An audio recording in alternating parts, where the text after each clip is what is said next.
बिहारियों के बिना किसी राज्य का काम नहीं चलने वाला है, चाहे वो गुजरात हो या चाहे वो महाराष्ट्र हो। कभी भी बिहारी बोझ नहीं बनता है, जहां जाता है वहां का बोझ उठाता है, वो कहीं बोझ नहीं बनता। बिहार का लोग तो वहाँ पर महाराष्ट्र के समृद्धि को उजागर कर रहा, ऊंचा कर रहा है, मेहनत मजदूरी करता है। बिहार और यूपी के लोगों को जो मजदूर हैं, पूरे देश में जो है मांग उठती है, लोग डिमांड करते हैं। अगर वो ना जाए तो उनकी जिंदगी जो है ठप हो जाएगी दूसरे राज्यों की। पलायन पर बिहार के नेताओं का बयान आप देख लीजिए, यही रहा है कि बिहार के बच्चे अगर दिल्ली में न रहें, बॉम्बे न रहें, पंजाब न जाएं तो वहाँ की व्यवस्था ठप पड़ जाएगी।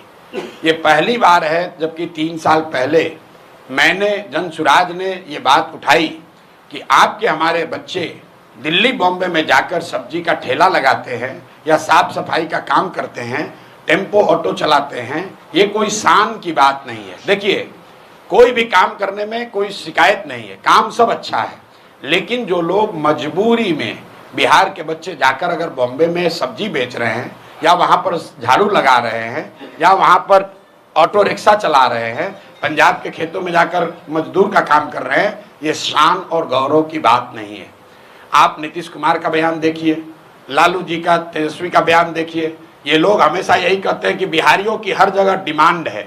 मेरे भाई, बिहारियों की हर जगह डिमांड नहीं है, हम लोग के बच्चे मजबूरी में जाते रहे हैं और पलायन बिहार का सबसे बड़ा अभिशाप है। ये शान की बात नहीं है। शान की बात तब होती जब हम लोग यहाँ पर सब्जी उगाते और रेफ्रिजरेटेड ट्रेन से वो सब्जी दिल्ली जाती और तब हम लोग कहते कि अगर हम लोग से उलझोगे तो तुम्हारा खाना पीना दाना बंद कर देंगे। तो पलायन की बात उठाई है हम लोगों ने, क्योंकि गांव-गांव में जाकर देखा कि इसका आर्थिक, सामाजिक कितना बड़ा इसका नुकसान है। आप जरा इसको दूसरे तरह से समझिए। मध्यम वर्गीय परिवारों में किसी का पति 10-15 दिन बाहर चला जाता है तो लोग कहते हैं भैया 10 दिन से इनका पति बाहर है। बिहार के ज़्यादातर परिवार में महिलाओं की ये नियति बन गई है कि उनके जो पति हैं वो कमाने के लिए जीवन भर बाहर ही रहेंगे। घर में जो भी युवा है वो जीवन भर बाहर ही रहेगा। कोई छठ में, ईद में, शादी ब्याह में घर आता है, बाकी 12 में 10 महीने वो बाहर रहता है। जब तक शरीर में लोगों के यहाँ दम है तब तक वो मजदूरी करता है। 60-65 वर्ष का हो जाएगा तो बूढ़ा जब हो जाएगा, मजदूरी नहीं कर सकता है तो गाँव आता है। और फिर उसके परिवार का जो सबसे नया लड़का है, 16 साल का, 18 साल का, वो लड़का ट्रेन में फिर मजदूर बनकर जाता है। ये पीढ़ियों से बात चलती आ रही है, ये रुकना चाहिए। पलायन का दर्द सबसे बड़ा दर्द है, इसलिए जनसुराज ने इस मुद्दे को उठाया है। सिर्फ मुद्दे को उठाया नहीं है, इसका पूरा प्लान दिया है कि कैसे 1 साल में 50 लाख से ज़्यादा बिहार से बाहर रहने वाले मजदूरों को वापस लाकर यहीं पर रोजगार दिया जा सकता है।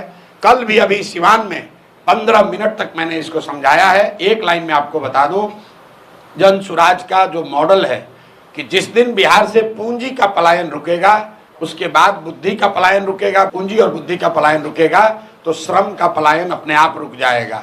बिहार से हर साल सिर्फ लाखों बच्चे मजदूर बनकर नहीं जा रहे हैं, करीब करीब 2.5 लाख करोड़ रुपया पूंजी का पलायन हो रहा है, जो बैंकों के जरिए हम लोग का पैसा दूसरे राज्यों में जा रहा है। उसको रोकने की जरूरत है। वो जब रुकेगा तो जो समझदार लोग हैं, पढ़े लिखे लोग हैं, स्किल वाले लोग हैं, उस पैसे का इस्तेमाल करके वो यहाँ पर रोजी रोजगार की नई नई व्यवस्था शुरू करेंगे और उससे यहाँ पर श्रम का पलायन अपने आप रुक जाएगा।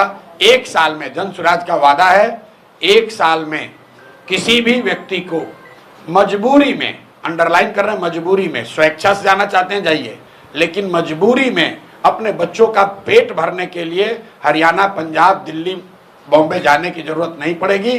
10-12 हज़ार रुपए का रोजी रोजगार का अवसर बिहार में ही उनको करके दिया जाएगा।